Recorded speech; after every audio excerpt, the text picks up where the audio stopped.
kakatapos lang namin mag-rescue ng Bukawi. Ngayon naman ay papunta kami sa Canlubang, Laguna. Meron naman kami rescue ng Toyota Hiace. Bali nag-appear daw yung indicator light ng battery.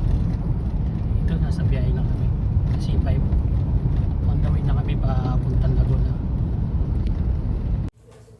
Ito ang pagdating namin sa location. Chinek ko na muna yung dashboard. Tinignan ko dito kung naka-indicate nga. Sabi ng may-ari, naka-fix na daw yung alternator pulley niya, kaya walang ibang salarin dito yung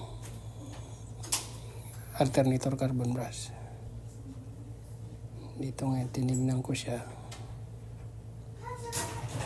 Bali yung sasakyan nga pala ay umaandar pa. Yun dyan nga, in-start ko siya. At kita mo nga, naka-on talaga yung indicator. Kaya malamang sa malamang carbon brush to. Nang mabaklas ko nga ay ubos na ang carbon brush. After ko mapalitan, ito na.